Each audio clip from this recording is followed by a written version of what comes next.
Alrighty.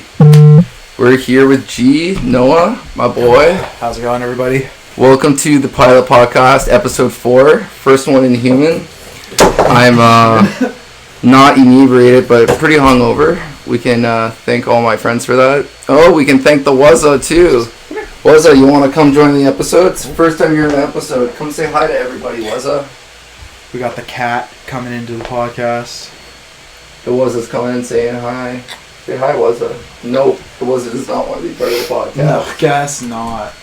I guess not. Alright. That was our first celebrity guest appearance, everybody. Thanks to my lovely girlfriend. Alrighty, so let's start right at the beginning. We fucking met like a while ago. 2016, 2017, or 18? Yeah, like 2017 or 2018. Because I think like 2016 was when I first started getting into the scene and I attended my first festival. Yeah, so we were talking about before this, and then we came to the conclusion that it was when I played the Bass Cafe show. Yeah, at One Loft. At One Loft. R.I.P. One Loft. R.I.P. One Loft in the beginning of 2019, and then we had the show, because that was in February, and then we had our show in the end of July. At Modern. That was in like 2019. Yeah. Yeah. Was that just before or just after Valhalla? That was after Valhalla, because we were chilling at Valhalla, and then we played the Renegade 10.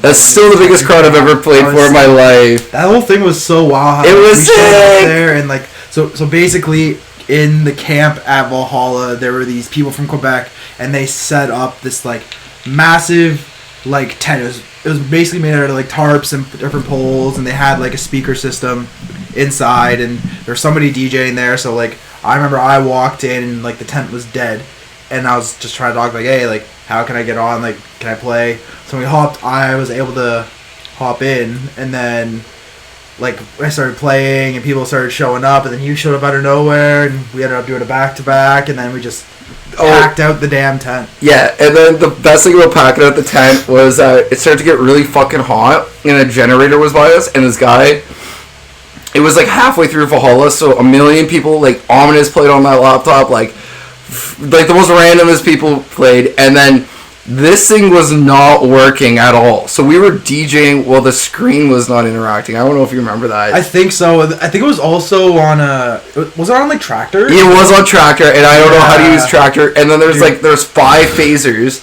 and the middle one's for something weird. I think it was like for effects or something like that. Yeah. But then I put in my USB, and it ruined my USB because the guy imported all of my fucking music. Yeah, I still have the USB like in my graveyard jar of like USB. I have a graveyard jar of USBs. I'm dead ass. I got 5 that have been like completely eaten. My last time that happened was at Axis. One of the CDJs. Yeah, it like. Damn. Yeah, and then. Yeah. But yeah, we met at shows, and then you moved here to Niagara, and we've just been friends ever since. Yeah. So it's sick that we get to do it here in the studio. Yeah, because in a few months I'm moving to Barrie, so damn. Yeah. Damn, so that's crazy. We're gonna be there's gonna be a whole new studio and all the shebang-a-bang, and everyone's gonna have to go see the.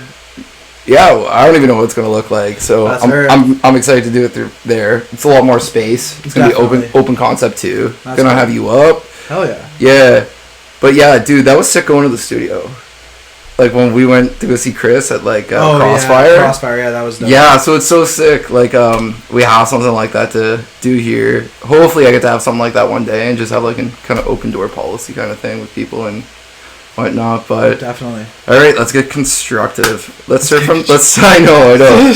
I'm so tired today. It's all good. No let's start from the beginning. How did this fruition with you into the scene, and how you got into shows, or where you start listening to it? So like, I think I was first really introduced to like dubstep and like EDM back in like elementary school. I think it was like grade 7 or 8. My a buddy of mine from elementary school, Jason, I don't know if he'll ever watch this or not, but shout out Jason. He showed me my first dubstep tune. It was the Skrillex remix of "In for the Kill" by LaRue. Yo, it was so good. So like, I was into it for a little bit in like elementary school, but then I sort of began to like drift away from it, and at the same time I was getting into like metal, so I was listening to a lot of old like Of Mice and Men, Asking Alexandria, Pierce the Veil, Sleeping with Sirens, and a bunch of other bands, and I was really getting into the metal scene as well as getting into like rap and hip hop. But then in 2016, I started kind of getting back into the scene. I ended up attending my first festival. Which was? It was Ever After 2016. It was the year that they had Skrillex, Zed, and I forget who headlined day 2. I think it was like Zed's Dead or something. Was it Diplo? No, I don't think so. I think it was potentially Zed's Dead, but I can double check quickly while I'm talking here. But no, so after that, I ended up going to like Veld that same year, and then did Solaris, and I kind of just really started to fall in 2016? Love. 2016, yeah. So I just started falling in love to the music, and then in 2017, Ever After happened again, and that was when I ended up reconnecting with my buddy Donovan J-Tag. Yeah, we were talking about him on Alex's. Yeah. Which is sick. I'm gonna have him on for sure. Hell yeah. So basically, like, he was on like, it's really funny. So like, I've known Donovan for a while. We went to like this. There's like this group that was put on called Conquest for like younger kids, and it was like a Christian led group, and his dad was volunteering there, my dad was volunteering there. Sick. So that's how we've known each other for a while. And then one night, I think he was just on like Instagram Live with his brother and was like showcasing some of the music, and I tuned in, and I was like, yo, like, this is so good. Like, he was showing a bunch of like progressive house music, which was so cool. And I was like, we kind of like, that Instagram Live was kind of like what ended up bringing Donovan and I sort of like back together, and we just started talking more, and I convinced him to come to Ever After 2017 with me. So that was his first festival. And then from there, we just started hanging out more, and then I started, like, we would spend hours, like, in his little basement studio, just DJing and spinning all the tunes that he has. So from there, I ended up just really falling in love with DJing. I was like, okay, like, this is something that I like. This is something that, like, I think I'm relatively all right at. And I just kind of took it and ran with it. So I went out, bought my own board. I think my first controller was this. No, I think it was the Pioneer DJ SB2 or SB3. Yeah, something like that. I got right there. Yeah, it was like a really small, just like simple 2-channel mixer. But like I abused the hell out of that thing. I would spin for hours on it. Same. Did it have the plastic button or the metal buttons? I think mine was the plastic. Yo, that's the one I have right there. Oh, okay. Yeah. Yeah, so I started off on that, and then show everyone for reference. Everyone's first DJ board right here. And these plastic buttons, if you're listening, Pioneer DJ, thank you for making the SB3 with metal buttons. We appreciate it. They're more durable, and your jog wheel spins a little bit better, and nothing breaks. So, did yours break? Because mine was honestly in like really good condition. Like I never broke. Like nothing never broke. Nothing ever snapped. I ended up actually selling my board to a friend in the States because she wanted to start DJing. Oh shit! So from there, I sold that board and then got my new controller. But no, ever since like that, I started DJing. I started putting out mixes and started really attending shows. I think my first like club show, I'd say it was a Dead Royalty event. It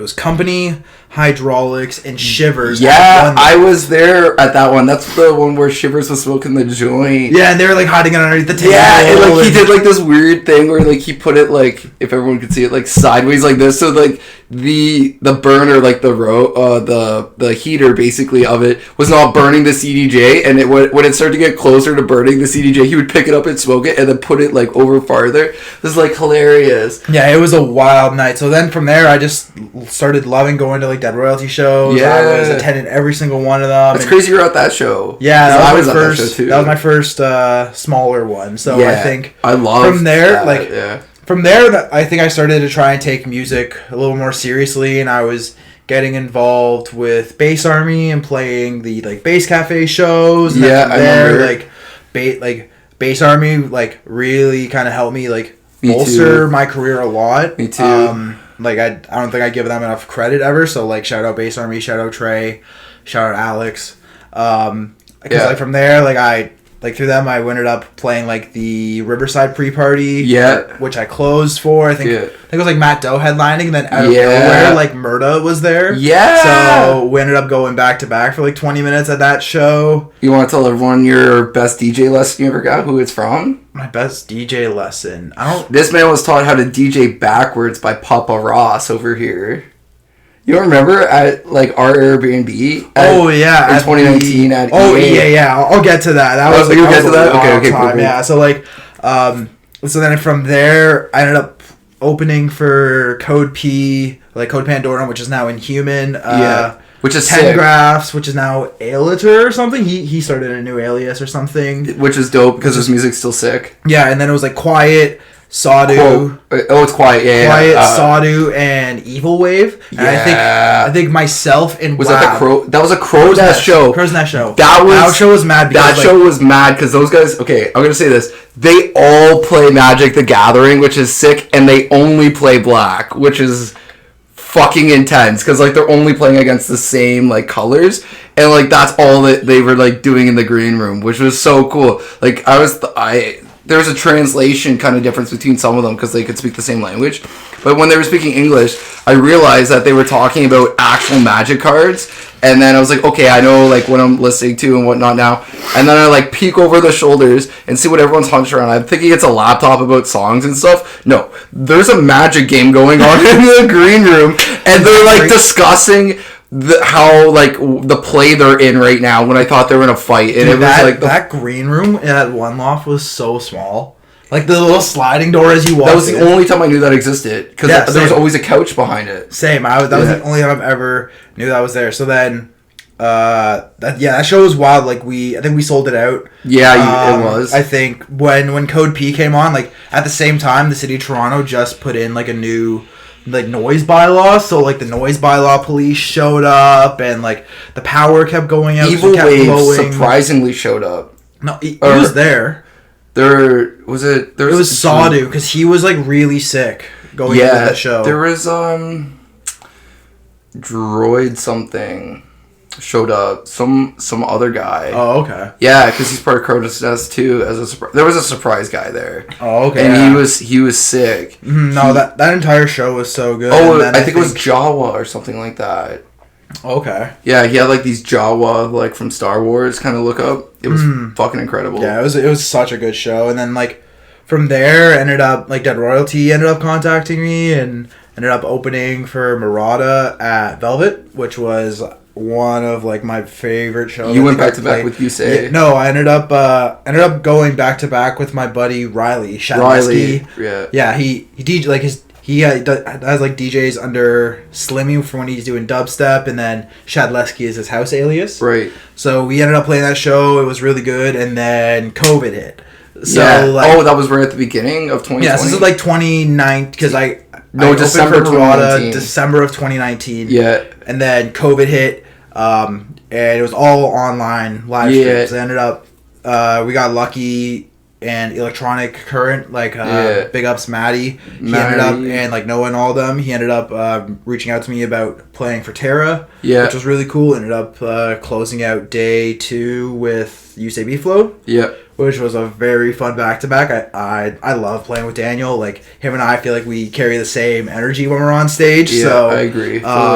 So it's very fun playing with him. But yeah, ever since then, like I feel like I've just been trying to continue growing like G as a whole and kind of like open it up a little bit more. Ended up like recently I've played or opened for Infect in March. Yeah, I was at that show. That was at sick. Velvet, it was a DNR show. And then closed for Murata again in April. Yeah. At Axis. Shout out Dead Royalty. That show was actually insane. That was insane. I think that was arguably the biggest crowd I've played for. Yeah. Because that building, it was packed for the entire set. Like, and you kept them too. Yeah. Like, obviously people are going to wean out. It's like 2 o'clock in the morning. Oh, yeah, right? exactly. Especially if they've been there since, like, the opening. Yeah, like, you didn't get the lights. Doors. You didn't get the lights turned on you or nothing. Like, you No, saw, the like, whole, same volume. You had visuals and everything. Like. Yeah, the whole crowd was really good. They were giving me the energy. Like, I feel like, I don't know if you feel this or not, but I feel like whenever I'm DJing, like, it's easy for me to gain the energy that I need to play the set, depending on how the crowd's reacting to what I'm playing. It's kind of like that, like, give and take. Like, I see people losing their shit and headbanging like crazy, or the mosh pit's going wild.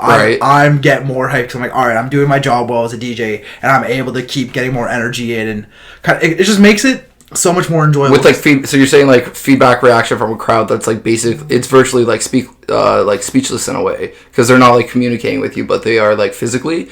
Like, I agree, but I played like almost like 53 or 56 shows. I totally forgot the number, but I have never played for a crowd bigger than like 50 to 60 people, other than the one time in the Renegade 10, or like the one where we did at Modern, where a bunch of people just piled in and then like they all just emptied out.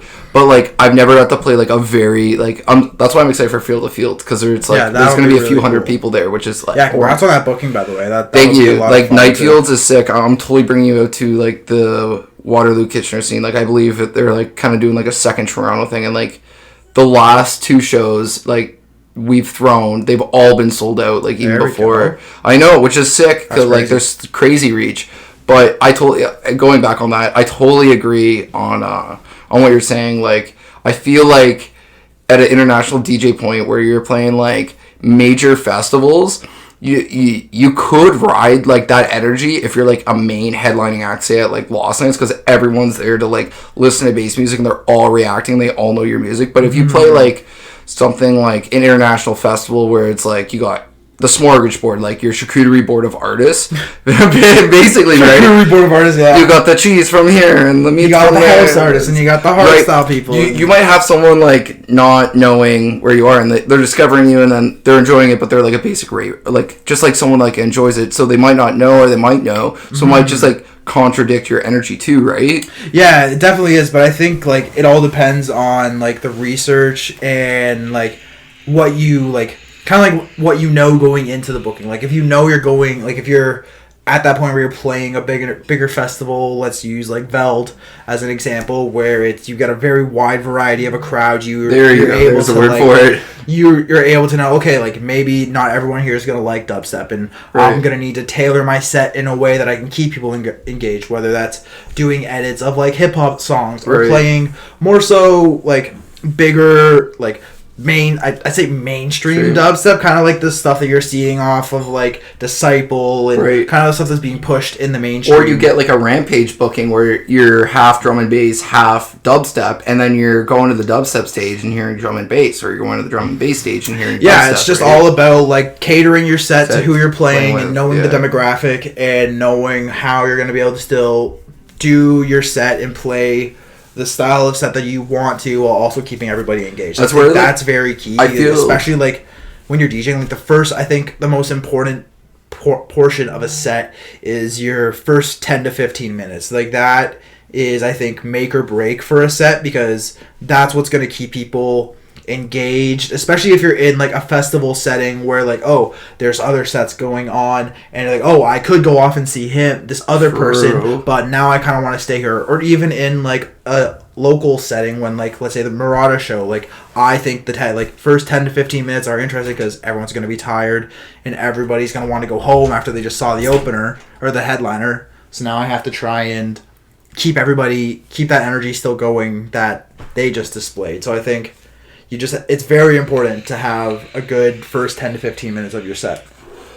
I fully agree, but I also believe there's like a point where people, they try to they try to like either go really heavy in the beginning or they go really light, and then there's a problem where people, they'll either leave or come, and there's like a differential line, right? Do you get what I'm trying to sort say? of, yeah. It's kind of like they're like keep explaining. I want to like great example, like I've opened sets where it's been like really heavy and I've like kept people and they've rained all the way through, or where I've started off light and then I brought people into it, which got them interested and got them like invested into the set. So it's kind of like warming them up. Like some people believe like you should open up as light as you can and then go in, where I believe like you should either go heavy and like have like this loop and then go, because like how I personally play my sets is like I've been given the advice I should be mixing my music in between other people's tracks and like have it throughout so it's coherent, where I personally like to have like my music at the end of my set, because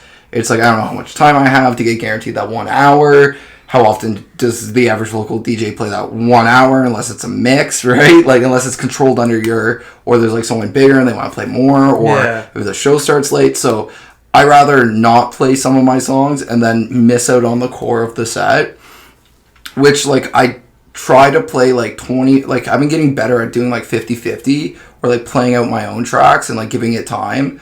But I believe like if you open with all your own music and like you're not well known and like say it's rough, like me and Complaint said, it's better to play that one sketchy song in your set you produce than play no songs that are not yours and only play like other, like how do I explain this? Like it's better to play one song and you just started producing that you wrote either as your intro or something like that and show people that you're producing than to play everyone else's music and not have that in. Yeah, no, I totally agree. I think it's a fine balance of doing that and being able to like play just your, like whether you're deciding just to play like your music and like when you're trying to find the right timing to put it in. Like I think as well it depends on like what, like who you're following up after, like or like playing that night if you're playing like a show or a festival where like, you know, let's say the artist before you played more like lighter stuff, you kind of want to like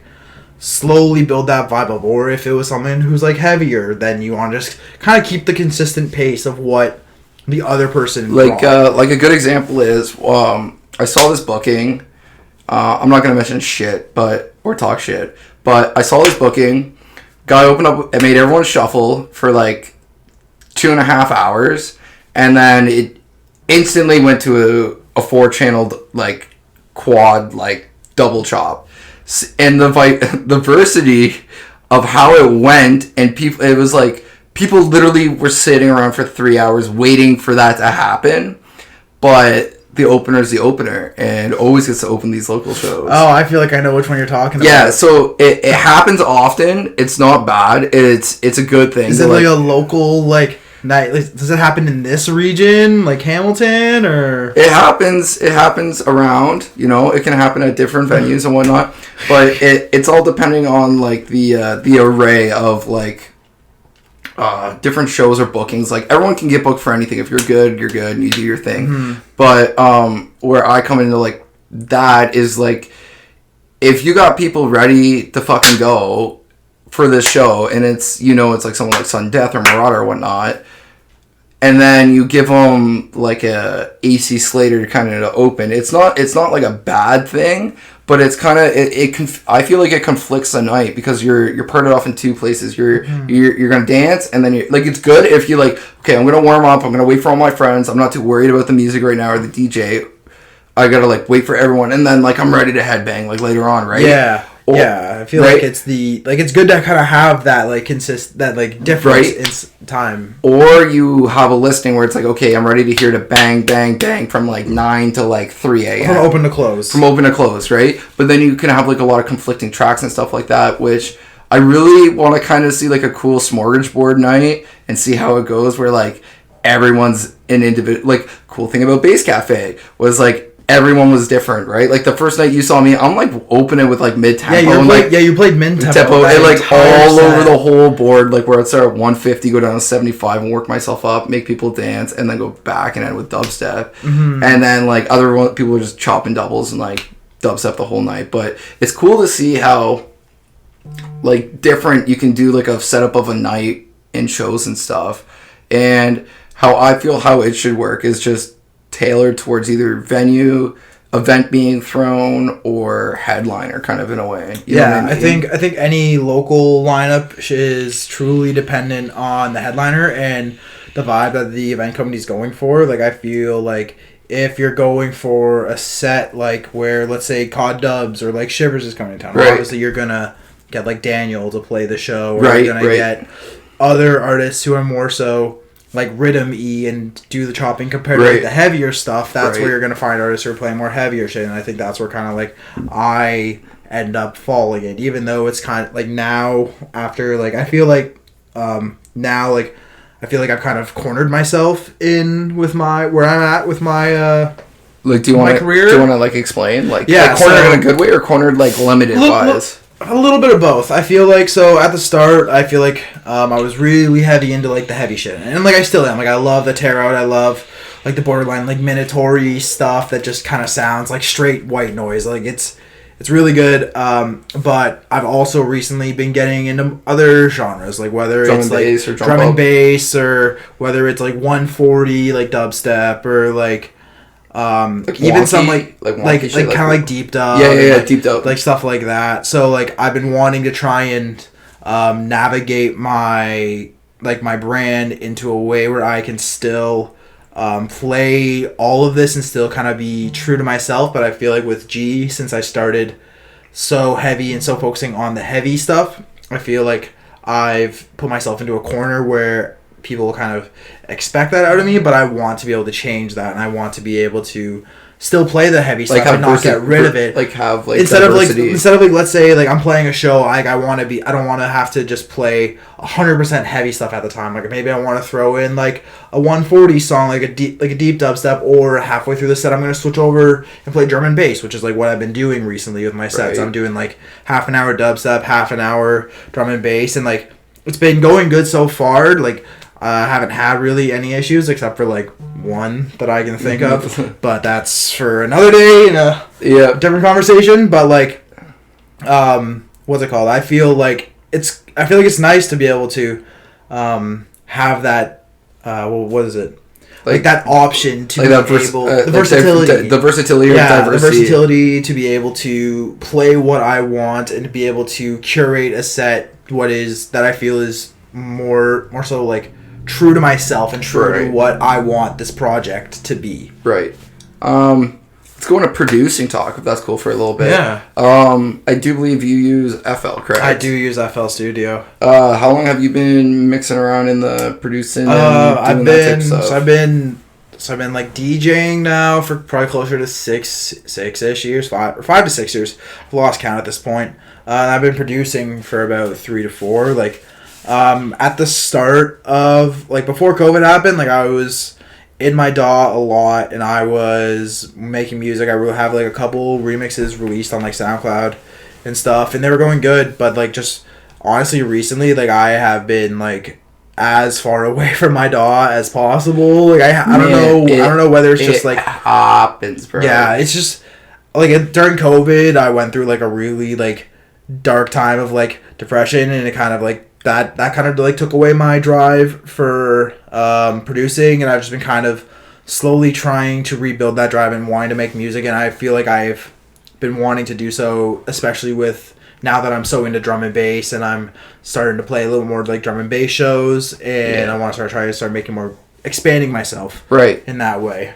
Because like we were talking, I remember we were on the ride up to Hemph, like David's stuff, and you were like telling me like, like I'm lining it up, and I'm like, man, once you figure it out, like just what you want to do and like the direction you want to go, it's gonna be such an easier flow state to like you either find like a really good template like you like working off of after you like set up your first song, and like how you're going to line it up, the arrangement, the algorithm, have things like sort of already like in a mixing position with sidechaining and stuff.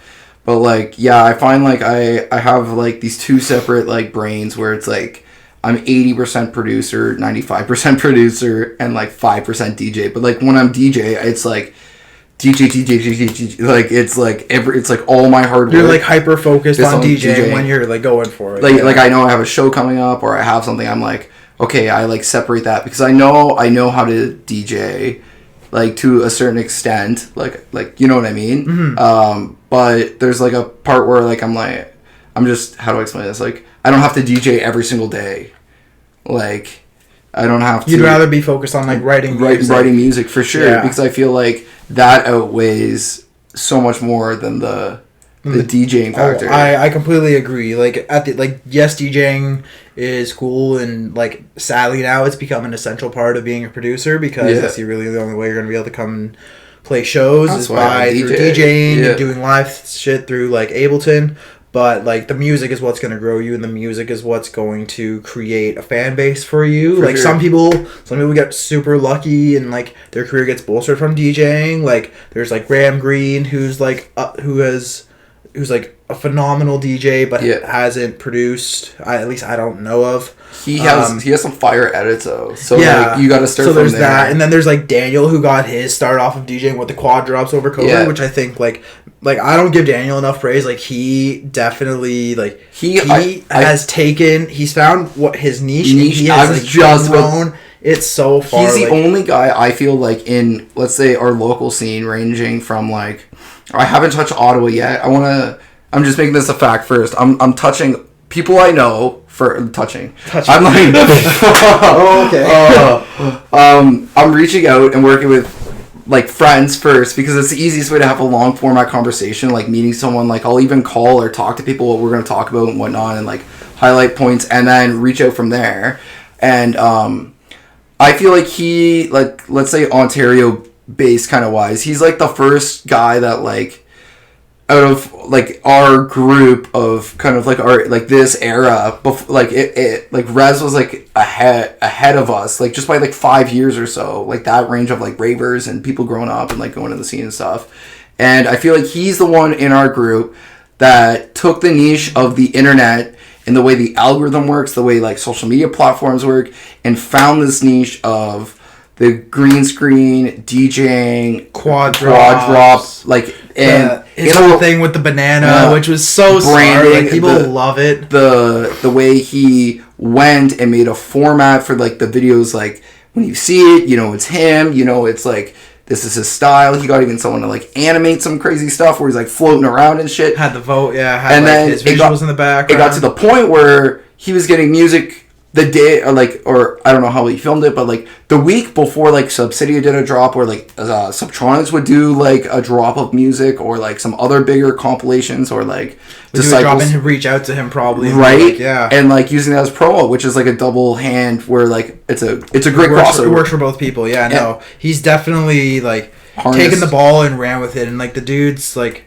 he's like crazy, like He's put more time into like his music, which like it shows. His new stuff's been really good. The one with Blue Pill is really good. Yeah, and then like touring the States as well, which is massive. And another guy I think as well, like in Ontario, who I think would be like within our age demographic, who's like really starting to like blow up, is Hamro. Like big up Tariq. Like it was cool that Wobbs got the link with him and all that stuff. Wob moved up to Ottawa, and he's like his stuff's like I think the Ottawa Montreal scene, like there's so many good talented producers there who are developing such like a massive like brand for themselves. Like there's Hamro, Wob, Ragnar, Stone Level, Ragnar, Future Exit, Small B, Flix, Modus, the Chef, even my boy Asteroid, Jeremy.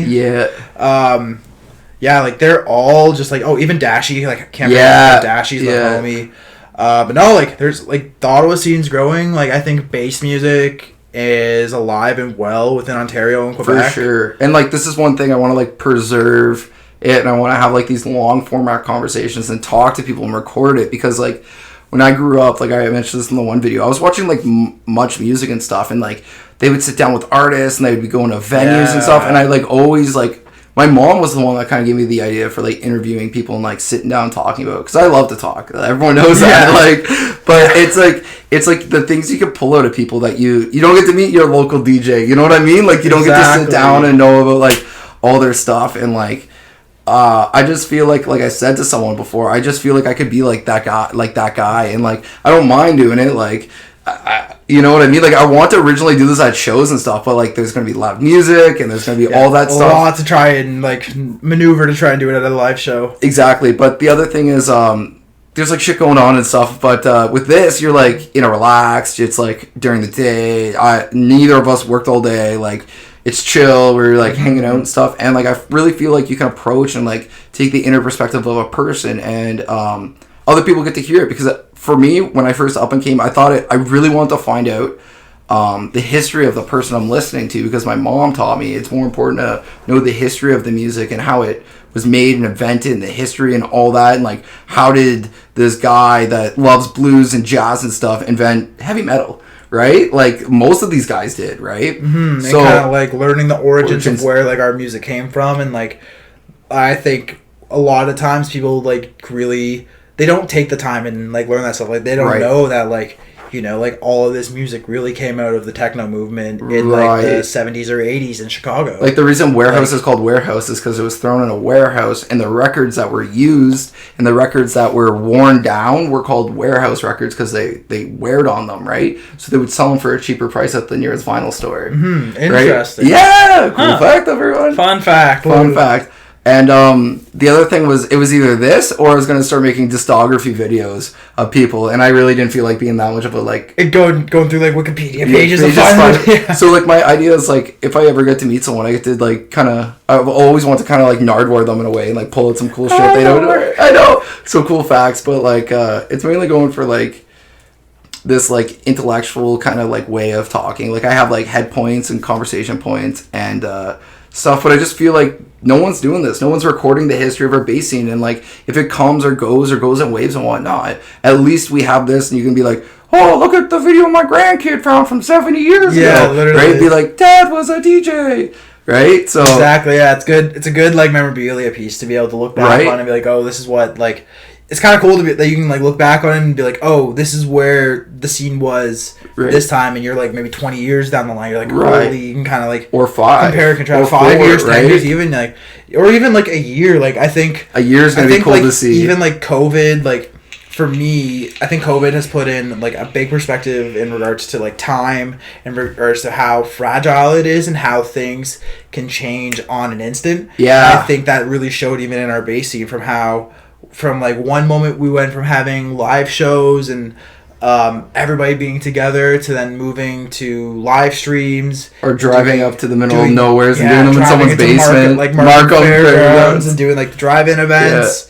Yeah. So I think just kind of cool to see how, like, shows have, like, either they've changed to adjust to the climate of the world and how everything has affected them. Restrictions, non-restrictions, having to be vaccinated, having to have 2 vaccinations, have not. Yeah. But anyways, like, Canada's also been weird. I got American viewers too, which is kind of cool. Big ups to the American viewers. Oh yeah.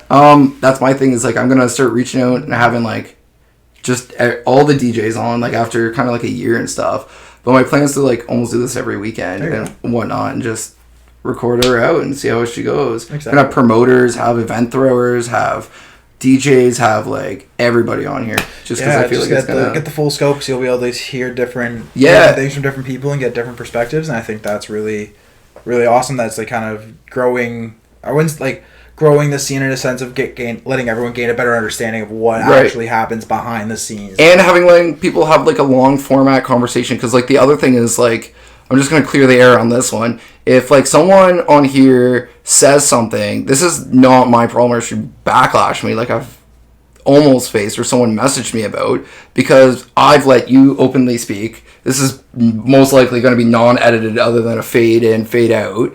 So it's on them. I'm just giving the platform to be able to have that conversation, right? Yeah. So it's not like this is in any of my control. I'm not going to beep out someone's name. I'm not going to cut something out. Like, if you want to say something, that is on you. It's 100%. You're just like, hey, I'm out of it. Like, if you call someone out, that is on you. Don't give me shit. Give them shit. This is also not, like, The View. Like, I'm not here to talk tea and shit. Yeah, this is not us to talk shit about other people. No. And, like, and that doesn't do any good for the scene. No. It doesn't do any good. Like, I think the like the bass scene has become very idealistic, at least in Toronto I found. Or on like, Twitter. Or on Twitter, where like people feel like it's a competition, and I feel like everybody is trying to compete with everybody, which like I agree. I think having healthy competition is good because it's what drives people to push further. But your friends should be motivating you. It shouldn't be like negative. They're still friends. Yeah. Like the person who just opened for you is not someone who you're against. Like they're or below you. Yeah, exactly. Right? You're still there to support them. You're just there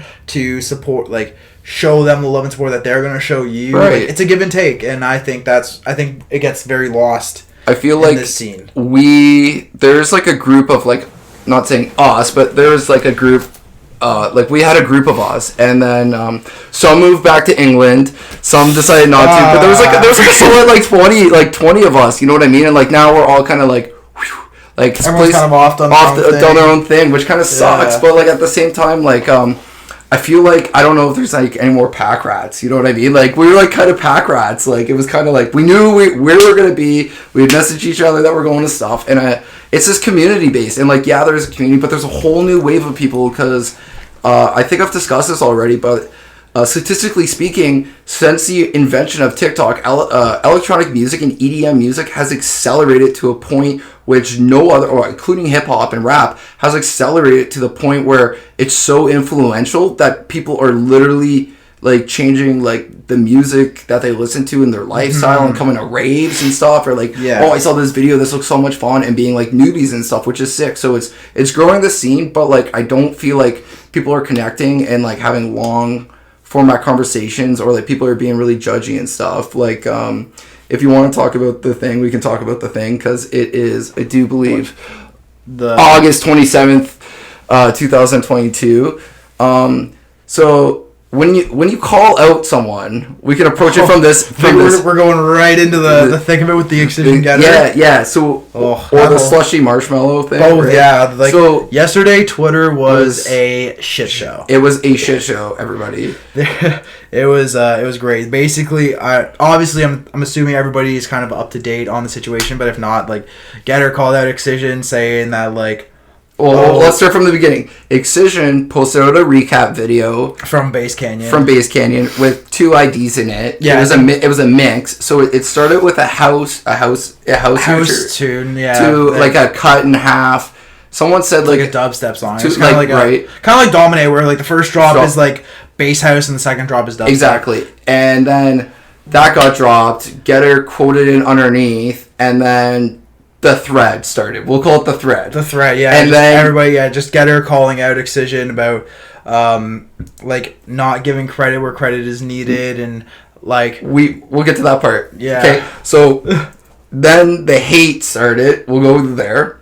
Then the research came out. Well, I'm trying to break this down into parts, so if no one's seen the video or knows what the fuck's going on. So then Getter posted a video with the tracks, and then Space Lace's Voltage 3, right?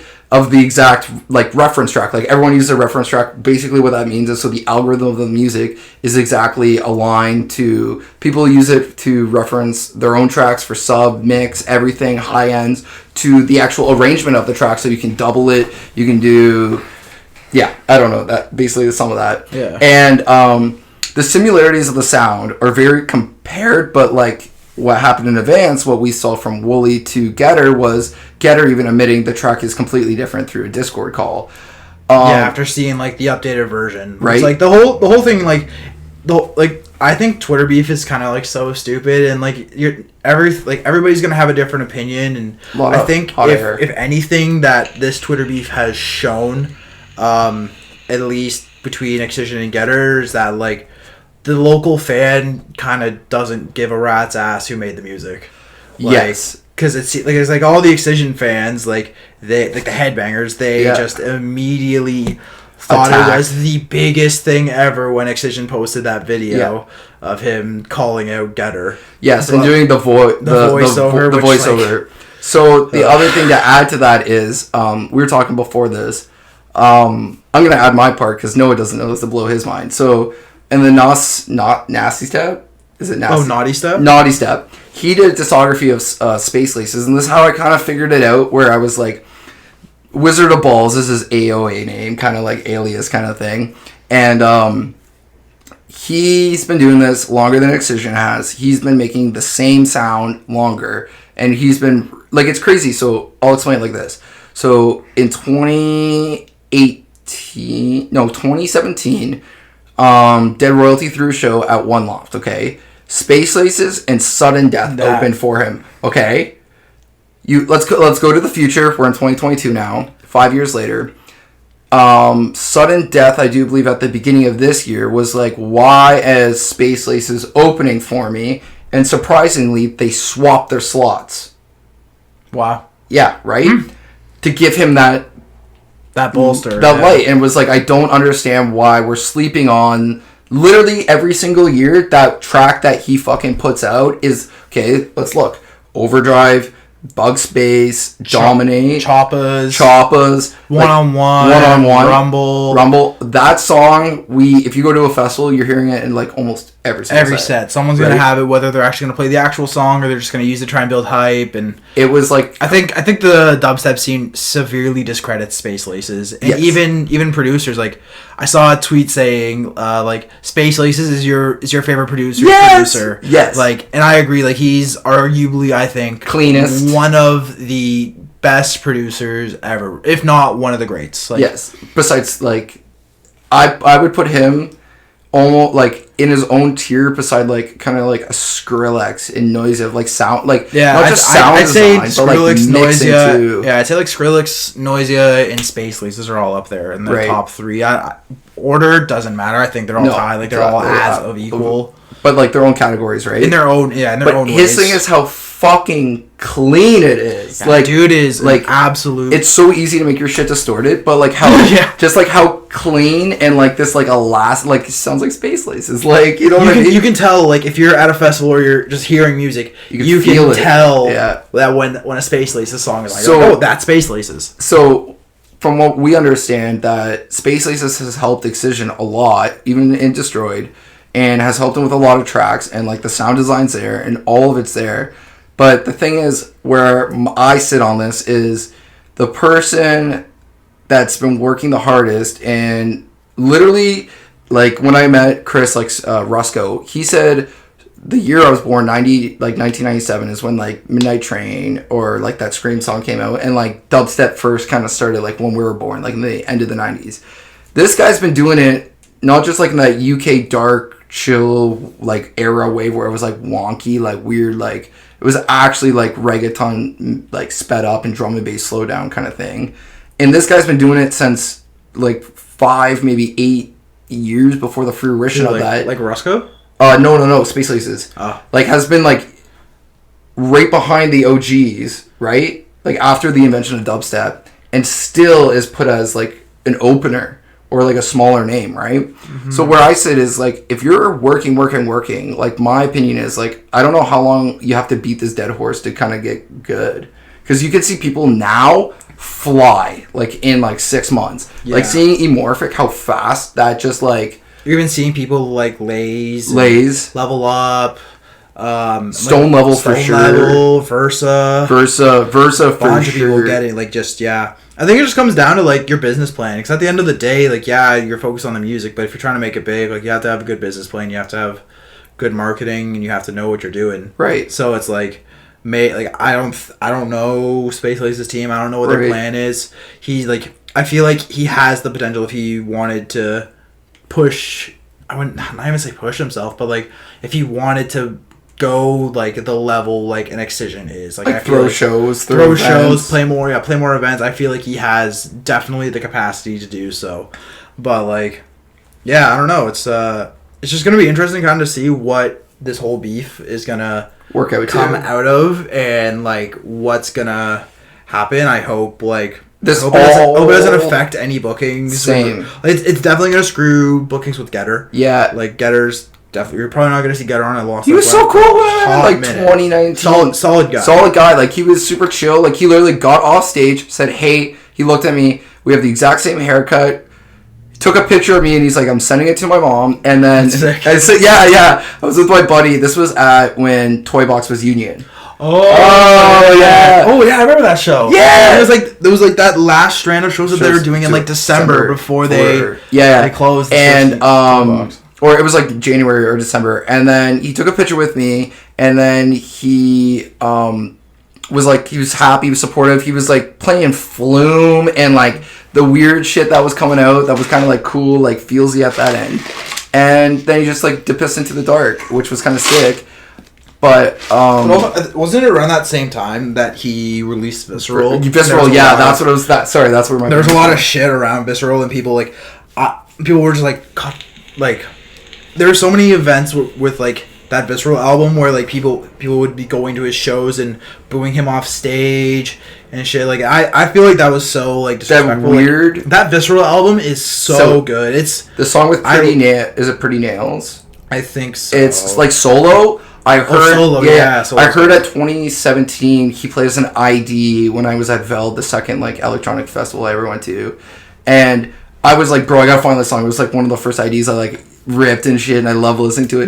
But that like shiny, like cool, like texture. Do you know what I'm talking about? It's like fractally, not fractally, but like weird, like crystally sound. I fucking love. And like Getter went from like Head Splitter to that, and I was like, that's perfect. He's blooming, and then came out as Tara Reid. He's like carving his own lane, doing whatever he wants. Yeah, he is truly, I think, in his own lane with everything that he does, between producing, rapping, running a clothing company, being a content creator, and just having so many other avenues that he has his hands in. I feel like, yeah, it's gonna suck for him that he's gonna lose some dubstep bookings, but at the end of the day, I don't think he's like stressing too much, because he can probably pick up more bookings as Tara Reid and play more shows in that regard and do his rap thing, because that's his rap alias, Tara Reid. So to bring to like this to a kind of like a header, do you believe we're in a revolution or an evolution? So a revolution would be like a new genre of music is gonna be invented, right? Like every genre is a hybrid of a hybrid. Or do you believe we're in a revolution where like it would, or an evolution would be like a hybrid like rhythm, and then a revolution would be something like dubstep? I don't know. I feel like music, at least in North America, is at a spot where other genres are starting to become a little bit more like widely like accepted. Like drum and bass. Yeah, like drum and bass, I think, is like the first thing that came to my mind. Like it's starting to become more popular within the mainstream. Although like I'm not discrediting that like it hasn't already been popular, because it's like it's the OG. It's popular within its own sect of people, and there's obviously like Toronto has a very deep like drum and bass history. But I think it's starting to become way more popular and become more mainstream, which I think is amazing, because it's such an amazing genre. And like people like look at the Lost Lands lineup. Like you got artists like Cone Sound, Pendulum, Amanu, AMC. I'm so excited for Amanu. The Upbeats, like Justin Hawks. Like you have so many good drum and bass artists who are going to be there, and I think it's just very good for the scene that within the next couple years, I feel like the mainstream is going to, drum and bass is going to break into like the mainstream. I don't know if that's like really even the right term to use, but like it'll become more popular. Like it'll be like at the same level, I'd say, per like dubstep. I'm gonna go with two things here. So we'll start with coming mainstream. From what I was told, it's like the people that are the old school dubstep heads, when they went to shows, it was actually mainly drum and bass with dubstep in it, right? So then they got older, and this new crowds came in, which is us, and then we've adapted like that in between kind of like, but we've wanted more dubstep, so we've had to adapt to dubstep shows with drum and bass in it, right? But now we're getting to a point where it's going to branch off, and like you can have drum and bass guys have drum and bass shows and it not be only in like Rampage or Europe, right? Or like England. So I feel like it's going to be more widely accepted. It's going to be more widely to be able to be played with, and more people are going to be able to kind of just like accept it, love it, and know it. And the second thing is, I feel that if we're going like mainstream route, not like in EDM, but mainstream in like pop music, Justin Bieber's song, I do believe Ghost, it actually has like a jump up fucking drum. And I said it to Diana, like hearing it on the radio, and I was like, I was like, holy fuck, surprised someone hasn't done a drum and bass remix of this. And like, right? And it's cool to see. And it's a fact, I literally downloaded it, analyzed it, and checked it, and it does have the same like BPM. roughly around there in the same like snare and kick and hi-hat kind of pattern. So it's it's really sick. It'd be cool to see someone do that. Yeah, I feel like I don't know if drum and bass will ever hit a point where like it'd be cool if it hit a point where like it is on like the mainstream radio and, where like house was. You could be like listening to like 92.5 and you're like, okay, here was the last song I just played was was Justin Bieber, but now here's Sub Focus with his new song, and it's like I don't know if it'll ever hit a point like that. Well, but I feel with like house music, but I feel like house is so much more widely accepted, and it's way more like easier for people to get into, and it's way there's not as like harsh sounds. Like it's way easier to get somebody into like Chris Lake than it is compared to Murata. 'Tis true. Well, so so I feel like with house music, it's so much more widely acceptable, and everyone's going to be able to be into it compared to drum and bass. Although there are other subgenres that people are able to get into, I still feel like it'll be a while before it like gets to a point where it's on the mainstream radio, but it'll become more widely acceptable within like the EDM community, and you'll start seeing more drum and bass bookings for artists coming on festivals and shows. And I'm not like a drum and bass like snob like people call them, but there's this term called like bubblegum drum and bass or like pop drum and bass where like they have these awesome vocals and melodics and stuff, and then they bring that element kind of in like I think some not jump up, but like liquid, like for sure. And I could see like if you not have like a big pop act on it, because that's like mainly a lot of rappers now, but like if you had like a big vocal artist like work on something like that and do it, it would bring those two like polar kind of opposites into like a one center thing. But do you also want a community saturated by randos and ravers, right? Like put together. Like I feel like bringing people into the scene is never a bad thing, and introducing people into the music is never a bad thing. Like I try and show people drum and bass and dubstep whenever I have the opportunity. Oh, I know. I was on a car ride with you. Yeah, any opportunity I get, I'm trying to shove drum and bass down people's throats. But no, I think it's a great thing. It opens more people's eyes to the wide variety that music has, and I feel like with drum and bass, like you have such a wide opportunity of different subgenres that people are able to get into. Like if they want the more tweaky stuff that is like sort of similar sound design wise to dubstep, then you have your jump up. If you want like your more mainstream stuff, then there's like your dance floor D&B, that's like Dimension, Sub Focus, Wilkinson. Right. And then if you want the more chills, 991, Culture Shock. Yeah. If you want more chill stuff, then there's Liquid. Like I feel like there's a portion of drum and bass for everybody, and I feel like you just need to kind of find what your niche is and what you like the most. I fully agree. So like how do you think you see like the future of music or the future of like the scene? I know we kind of touched on it a bit, but like how do you think it's going? Because like in my eyes, I can see like us have like this thing where if people don't want to go out or they like have social anxiety, you have like the VR option, where some people are gonna have like, I personally think, I hope someone doesn't steal this, where like they have the ability to like live stream a show and you can watch it in VR, but you have to pay for that like log coder access to like the lobby or server, and then you can like interact around the venue and shit. Like I think like that's already started to happen. It happened with COVID with sports events, right? And, and then I think also Muzz, like the drum and bass DJ, he's like very into like VR, and he's whenever I follow him on Twitter, and whenever he's like posted AR, something, he's like posted something saying that there's like a virtual reality show. So I think that's already kind of in place. But I think like the growth of the scene, I think, at least in Toronto, I think the scene... We're seeing a lot of people we don't know, which is cool because, like, if we knew everybody at the venue, it'd be, like... It would kind of be a deterrent to, like, not go out. Right, or it's, like, very small show and, like, not as many people because, like... I don't know how to explain, like, yeah, you can know a lot of people and stuff, but, like, it's good to have, like, I call it, like, gen pop, like, a general population where it's, like, people you don't know, you can make new friends, you can grow your audience, and you can grow whatnot, like, minging around the crowd and, like... Yeah. If you know everybody there, you know it's going to be a tight group. You know what to expect for the night. You know there's not going to be anything happening. Right.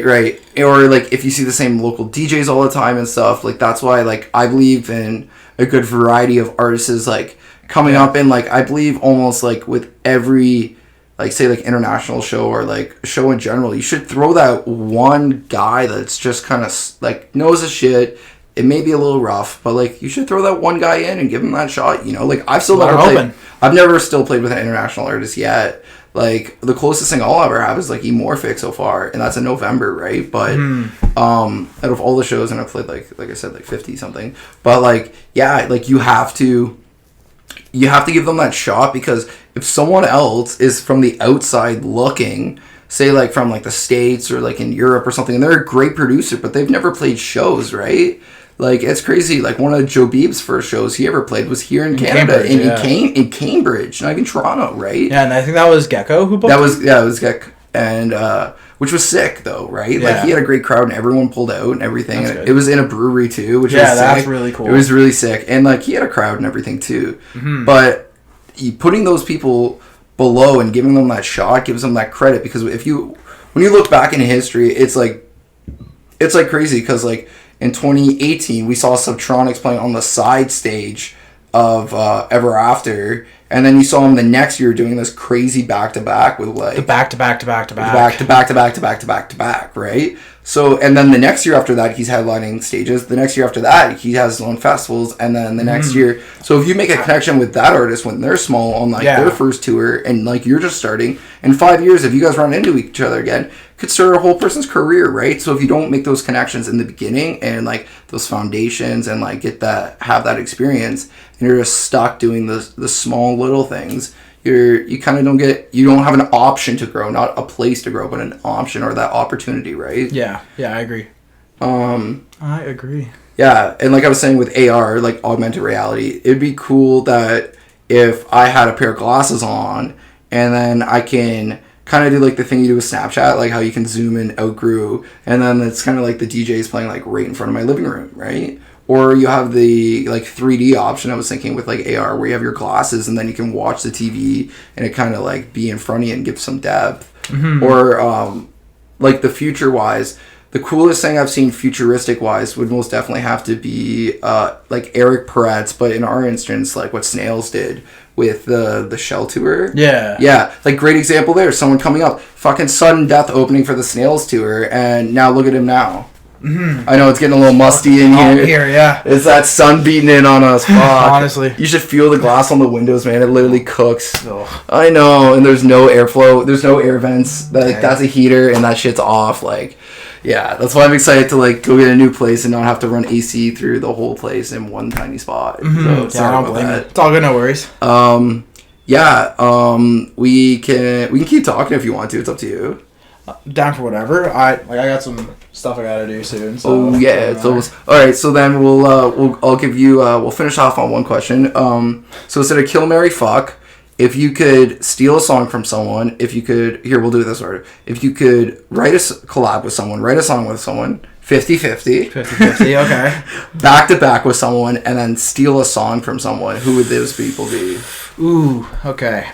Now, if I could collab... Just remember, if you collab with the person or steal the song with the person, you can steal like one of the most famous songs in history and never have to pay bills, never have to ever work again for the rest of your life. Or you could be the guy that owns like Behemoth or owns like that one huge, or like Nice Monsters, right? Yeah. Like that big song. I think collab, I would love to say Skrillex.